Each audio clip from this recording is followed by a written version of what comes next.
આજની સૂચના છે ને એ ખાસ ગમે તે વર્ણના હોય, ગમે તે સમાજના હોય, એ બેનો દીકરીઓ માટે છે. તમે ઘણા ટાઈમથી જોતા હશો કે સોશિયલ મીડિયામાં બહેનો જે વાપરે છે ફલાણા એપ્લિકેશનો, એના દ્વારા પછી એને હેરાન કરવામાં આવે છે અને પછી એને બ્લેકમેલ કરી અને સમાજ એને ગેરમાર્ગે લઈ જાય છે. આ સમાજ કેવો, તો કે આવું જ શોધતો હોય સોશિયલ મીડિયામાં. થોડીક ઘણી ફ્રેન્ડશીપ બાંધે, પછી એના સ્નેપ લે, પછી એની સાથે વાતોચીતો કરે અને પછી હળવે હળવે એને બ્લેકમેલ કરવાનું ચાલુ કરે. મારું કહેવાનું એટલું થાય છે કે બહેનોને, દીકરીઓને મોબાઈલ વાપરવાની મનાઈ નથી, પણ થોડીક સમય સૂચકતા વાપરી અને એને જોવું જોઈએ કે સામેવાળી વ્યક્તિ અજાણી છે, આપણે એને તરફ આકર્ષવાની જરૂર નથી.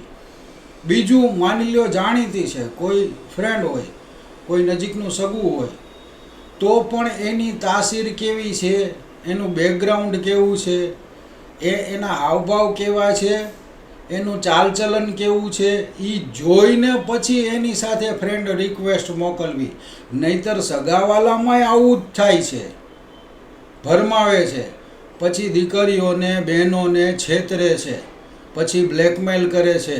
અને પછી જે અત્યારે કિસ્સા આવે છે ને, જે છાપામાં, અમારી દીકરી ફલાણા સાથે ભાગી ગઈ, હવે અમે નહીં સાંખી લઈએ, અમારો સમાજ નહીં સાંખી લે, આ બધું થાય છે. એટલે હું બહેનોને, દીકરીઓને ખાલી વિનંતી કરું છું કે તમે મીડિયા વાપરો ખરા, પણ તમારા બિઝનેસ માટે, તમારા ધંધા માટે, તમારે અનુકૂળતા માટે વાપરો, નહીં કે આવા મનોરંજન માટે. એમાં તમે હેરાન થશો, તમારી જિંદગી બરબાદ થઈ જશે, તમને કોઈ બ્લેકમેલ કરશે, પછી આગળનું તો પછી છાપામાં આવે બધું. આવું કરવાથી કોઈ ફાયદો નથી. જ્યારે વડીલો બંધણીમાં રાખે છે ને સ્ત્રીને, ત્યારે એને કોઈ લાભ નથી હોતો, પણ એ સ્ત્રી ફસાઈ ન જાય એના માટે થઈને એ આ લોકો દબાવ ડાલતા હોય છે. તમારે ફોન ન વાપરવો, તમારે બહાર ન નીકળવું, તમારે લાજ કાઢવી, તમારે ટૂંકા વસ્ત્રો ન પહેરવા.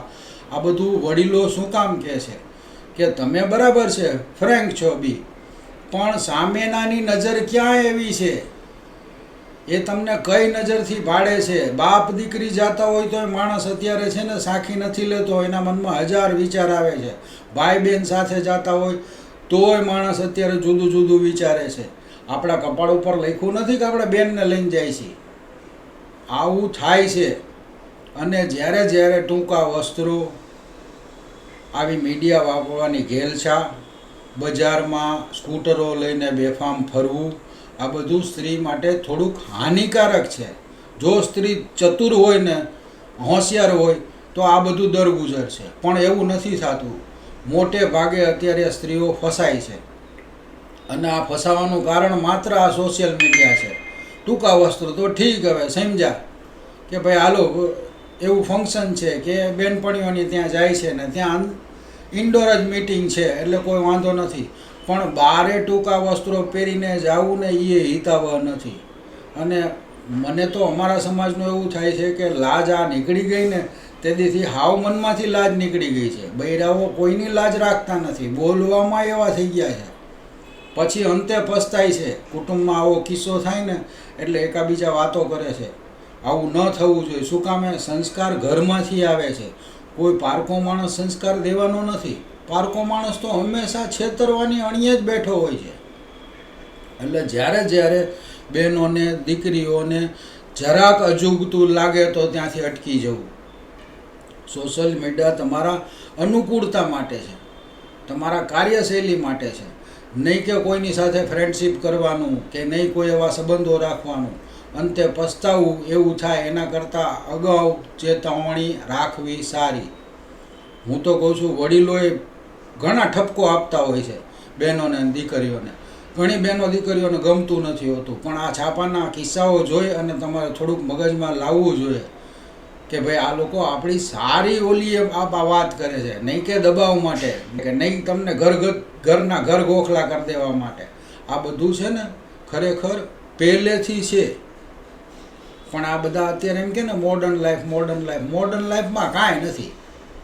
વિચાર તો બધાય જૂના જ છે, ખાલી નવા વાઘા પહેરીને આવ્યા એટલું જ. બાકી છેતરના તો દુનિયામાં કાયમ રહેવાનો જ છે. પછી પૈસા કીએ છેતરે, સંબંધમાંય છેતરે, અને આવા બ્લેકમેલ કરે, અને પછી આપણા ઘરની આબરૂ જાય. એટલે એવું ન કરતા, સંયમમાં રહ્યો. જે વસ્તુ વાપરવાની છે એટલી વાપરો, હદ ઉપરાંત વાપરોમાં. મોબાઈલ કોઈ હદ ઉપરાંત વાપરવાની ચીજ નથી. એનો સ્ક્રીનિંગ ટાઈમ છે, 1 કલાકથી વધુ વાપરો તો આળસું જ કહેવાય. એટલે એનો જેમ બને એમ ઉપયોગ ઓછો કરો, અને ઉપયોગ કરો તો કામ માટે જ વધુ કરો, નહીં કે એન્ટરટેન માટે, નહીં ફ્રેન્ડશિપ માટે, નહીં બીજા માટે. બસ ટાઈમપાસની વસ્તુ નથી મોબાઈલ. માત્ર ને માત્ર તમે એમાંથી કંઈક શીખતા હો, તમારું એમાંથી ગુજરાન હાલતું હોય, તમે એમાંથી કંઈ કરી છૂટતા હોય તો મોબાઈલ વાપરો.